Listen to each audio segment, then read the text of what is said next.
Hello everyone. In today's video, we'll talk about Walking in the Blue by Robert Lowell. It was written in 1958. So what does Walking in the Blue mean? It means being in a sad and depressed place. Uh, Blue usually refers to something sad, something depressive, something not good. Now, as you know, the setting of the poem is a hospital, a mental hospital, and it is, as you understand, it is not a good place to be in. It's a sad place, it's a depressive place. So that's why walking in the blue here means being in a sad, in a depressed place. So let's start with the poem. It starts the night attendant. Attendant here is the first character of our story. Um, our poem, usually we will see four characters.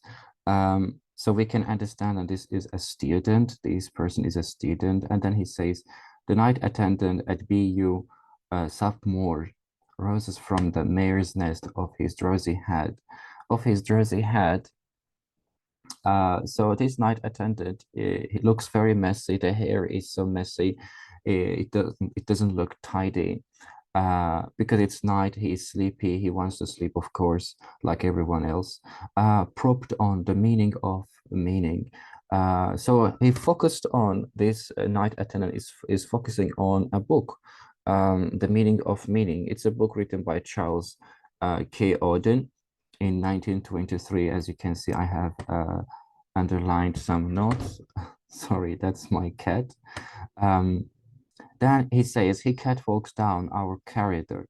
So it is a comedy. Why catwalks? Now we see at the beginning of the poem we see funny lines like drowsy head, catwalks, etc. However, it continues at the end of the poem. It says, this is the house for the mental ill. So here we have the message. We understand that all we read, all the comedy we had until now, all the funny lines we had until now are just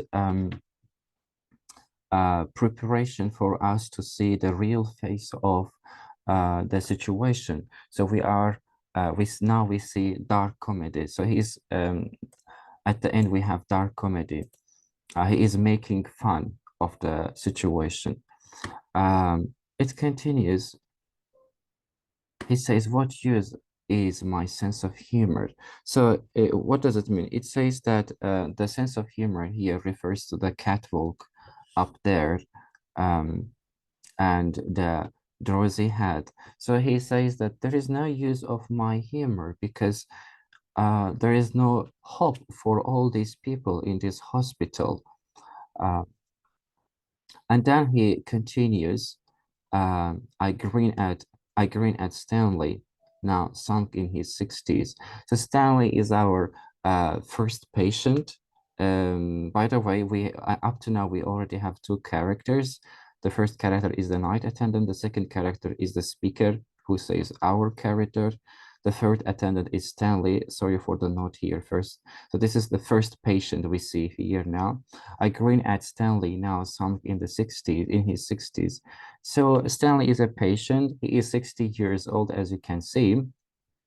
But it says, still boarding the build of a boy in his 20s. So he looks very fit. He looks very young. He looks very sharp, even though he is old, but he looks very, very young, very fit. And then he says that as he sulks, armored with a muscle of a seal. So he is so strong, like a sea soldier, like a marine soldier. He is muscled, even though he is 60s. And then it continues, and the speaker introduces another character, another patient. No, before we go there, we have very important note here. It says, we know that Stanley is a very muscled man. He is 60 years old, but he looks very sharp and very fit and very young. But although he looks very fit and young, he says, and looks like a seal, a marine soldier. It says, more cut off from words than a seal. Cut off from words. So he tries to say that Stanley doesn't talk that much. Why? Because he is a patient, he is a sick man. He doesn't talk that much. He's depressed probably. But a SEAL, a soldier, talks a lot. He makes fun, he makes jokes, but Stanley doesn't do any of these things. He doesn't do such thing. Now, now we continue with Bowditch Hall at McLean's. So McLean is the hospital. Now we are at the Bowditch Hall of the hospital. Now we are going to have the second character, Bobby. This is our second character. He's a young man. He is around 29. He's a Purcellian. Purcell is a Harvard University student, which means there was a Purcellian club. He's a Harvard student, Harvard University student. It says a replica of Louis 16, a replica of Louis 16. So this Louis is the last king of France before the French Revolution. It is so funny. Why? Because Louis was very fat, and he wants to say that Bobby is a fat man. Bobby is young. Unlike Stanley, Bobby is very fat, but Stanley is fit and very sharp, looks very young. But Bobby, he looks very old, even though he is young, and he looks just like Louis the 16th of the French Empire before. And then he says without the wig, which means that he has no hair as well. He is bald. And then he continues and he says a dolent and roly-poly as a sperm whale. So which means again now we understand that he is very fat.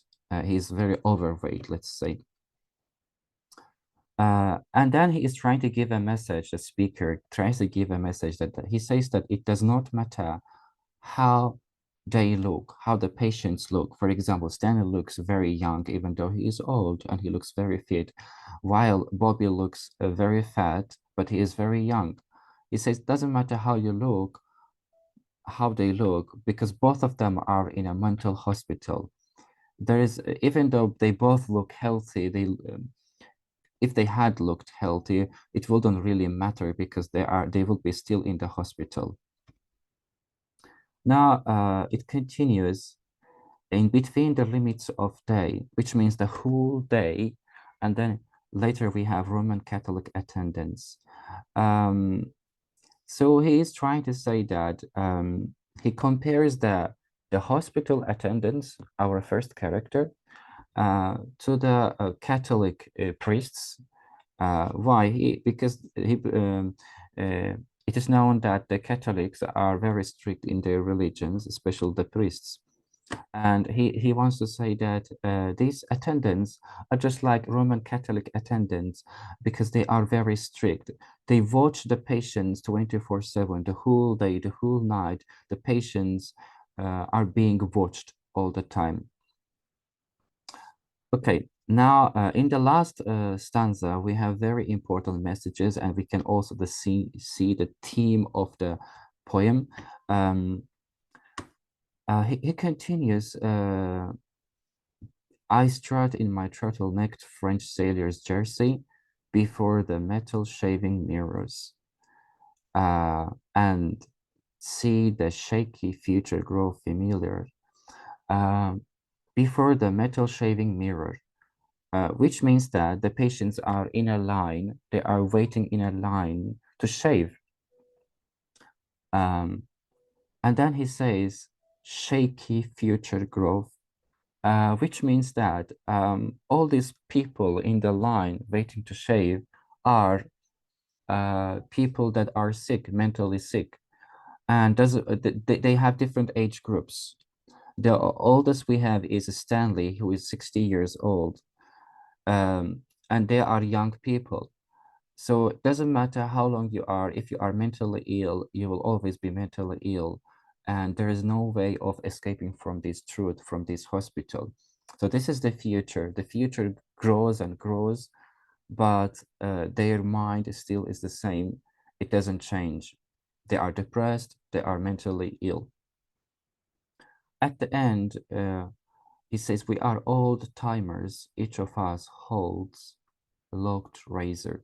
So it means that the characters can kill each other easily because they have a razor on their hands and they are mentally ill. So even some of them will do it and they wouldn't really understand what they are doing while they are killing each other. Um, Another thing is that locked razor refers to our theme of the uh, poem, which means suicide, committing suicide. So our poet, Robert Lowell, is giving a glimpse of a message that he would like to perhaps commit suicide, uh, or he is not happy with his life. So because he's not happy with his life, he is depressed and he tries to he tries to commit suicide. So that is locked razor is the message of committing suicide. All right, that was all about this poem. I hope it was useful for you. Thank you so much for watching. Bye bye. See you.